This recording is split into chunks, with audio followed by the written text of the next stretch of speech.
الحمدللہ نحمدہ ونصلی علی رسولہ الکریم اما بعد فاعوذ باللہ من الشیطان الرجیم بسم اللہ الرحمن الرحیم۔ آج بچوں میں آپ کو بتاؤں گا کہ یہ ضروری نہیں کہ جس پر اللہ خوش ہو اس کے پاس دولت ہو۔ ہم اس طرح ہرگز نہیں کہہ سکتے کہ ایک غریب بندہ ہے جس کے پاس دولت نہیں ہے، وہ تنگ دست ہے، تو وہ اللہ کا پیارا نہیں ہے۔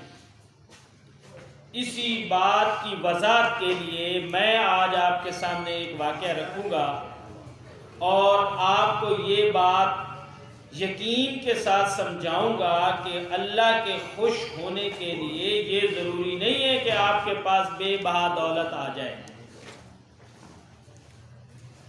علماء ایک واقعہ لکھتے ہیں کہ ایک لڑکا تھا جس نے اپنی بیوی کے پیچھے لگ کے اپنی ماں کو بہت تنگ کیا، ذلیل کیا، اسے مارتا پیٹتا اور طرح طرح کی تکالیف دیتا تھا، یہاں تک کہ نوبت یہاں تک آ پہنچی کہ اس نے اپنی ماں سے بھیک منگوانا شروع کر دی۔ اتنے ظلم کے بعد اس کی ماں جو ہے وہ اس دنیا سے چلی گئی، فوت ہو گئی۔ اب وہ اپنی بیوی کے ساتھ رہا تھا، اس کے تھوڑے حالات جو ہے نا وہ خراب ہونا شروع ہو گئے، یعنی اس کے پاس پیسہ کیا ہو گیا، یعنی ایک جو اس کا ذریعہ تھا ماں والا وہ تو ہو گیا ختم، جو اس کے ذریعے بھی وغیرہ کے پیسے آتے تھے، اب اس کا ہاتھ کیا ہو گیا، تنگ۔ جو اس وقت کا بادشاہ تھا اس کو رات کو خواب آیا۔ کیا آیا؟ خواب۔ اور وہ خواب میں کیا دیکھتا ہے کہ یعنی مجھے ایک بزرگ ہے اور وہ مجھے وصیت کر رہا ہے کہ فلاں بستی میں فلاں فلاں نام کا ایک آدمی رہتا ہے، اس کو کیا کرو کہ 100 اونٹ تحفے میں دے دو یا صدقے میں دے دو، جو بھی تحفے۔ تو بادشاہ بڑا پریشان ہوا، صبح اٹھا کہ کیا معاملہ ہے۔ اس نے اپنے جو بھی ہیں اہل علم صوفیاء، جو بھی ان مولوی وغیرہ ہوتے تھے اس وقت، ان سے مشورہ کیا کہ مجھے اس طرح کا خواب آیا اور میں کیا کروں۔ جب انہیں بات پتہ چلی تو انہوں نے کہا ظاہر بات ہے اس میں کوئی اللہ نے حکمت رکھی ہے، ایسا خواب آنا حکمت کے مترادف ہے، تو آپ کیا کریں، ایسا کریں کہ جیسا آپ کو حکم ہوا ہے۔ وہ بادشاہ اپنے چند ساتھیوں کے ساتھ اس بستی کی طرف چل پڑا اور جاتے جاتے جیسے ہی اس بستی کے قریب پہنچا، ایک درخت کے نیچے ایک بزرگ بیٹھا ہوا تھا۔ اس سے بادشاہ نے پوچھا کہ فلاں فلاں میں بندہ ڈھونڈ رہا ہوں۔ تو وہ بزرگ بتانے لگا کہ وہ بندہ بہت ذلیل ہے، اس نے اپنی ماں پہ اتنا ظلم کیا، تو اس کا آپ اسے اچھا سمجھ رہے ہیں، وہ اچھا نہیں ہے، اور فلاں بستی جو جہاں آپ جا رہے ہیں پہلا گھر اس کا ہے۔ اب بادشاہ وہاں چلا گیا۔ وہاں جانے کے بعد بادشاہ نے جب اسے دیکھا ملا، اب وہ بھی ڈر گیا کہ شاید بادشاہ تو مجھے سزا دینے کے لیے ہے، میں نے اپنی ماں کے ساتھ زیادتی کی ہے۔ لیکن بادشاہ نے اسے کوئی سزا وغیرہ نہ دی، اسے اپنے ساتھ لیا، اپنے دربار میں لایا اور 100 اونٹ انعام کے طور پر دے دی۔ اب وہ بڑا خوش و خرم ہوا اور جناب دولت کے مزے میں جو زندگی گزارنے لگ پڑا۔ اب اتنی اس کے پاس دولت آ گئی، دولت کے نشے میں وہ کھو گیا۔ اس نے جناب جسے کیا کہتے ہیں کئی شادیاں کر لی، زنا کرنے لگا، شرابیں پینے لگا۔ اب پیتے پیتے ایک وقت ایسا آیا کہ ایک دفعہ شراب کے نشے میں دھت تھا اور اپنے مکان کی آخری چھت پہ کھڑا تھا اور وہاں سے گر گیا اور مر گیا۔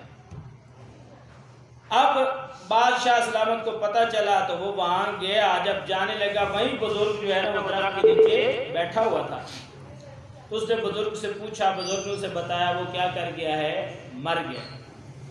تو بزرگ نے بادشاہ کو وضاحت کی کہ جب آپ پہلی دفعہ آئے تھے نا تو میں نے سمجھا کہ آپ جاؤ گے، اسے ڈانٹو گے، اسے مطلب سزا دو گے، اور کیا ہوگا اس کے بدلے جو ہے کیا کہ وہ اللہ جب اسے سزا ملے گی تو اللہ اسے کیا مطلب وہ توبہ کرے گا، جب بندہ کسی تنگ دستی میں آتا ہے، پریشانی میں آتا ہے، تو پھر بندہ کس کی طرف رجوع کرتا ہے؟ اللہ کی طرف رجوع کرتا ہے۔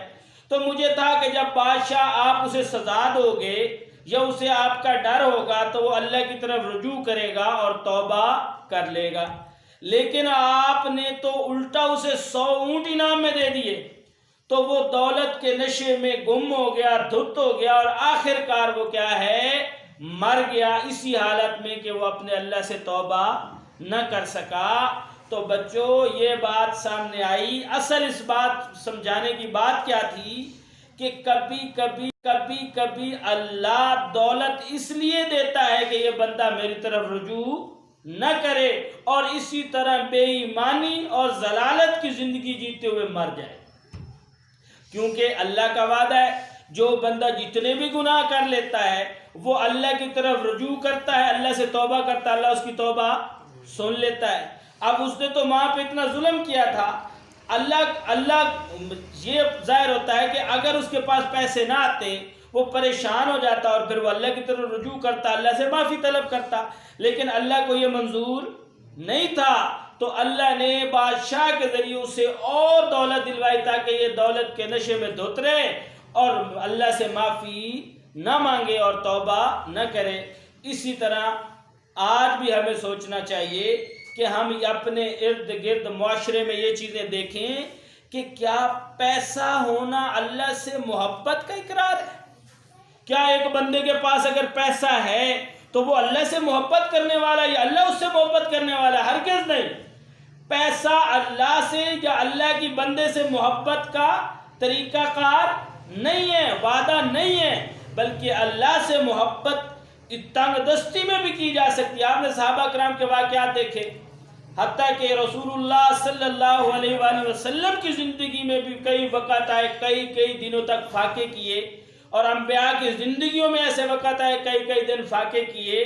تو اللہ پاک تنگ دستوں سے بھی محبت کرتا ہے اور پیسے والوں سے زیادہ تنگ دستوں سے محبت کرتا ہے۔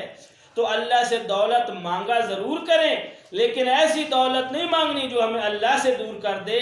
ہمیں تو ایسی دولت چاہیے جو ہمیں اللہ کے قریب کر دے۔ ایسی دولت اللہ سے طلب کیا کرو، اللہ سے معافی مانگا کرو اور ایسی دولت کی طلب کیا کرو۔ وآخر دعوانا ان الحمد للہ رب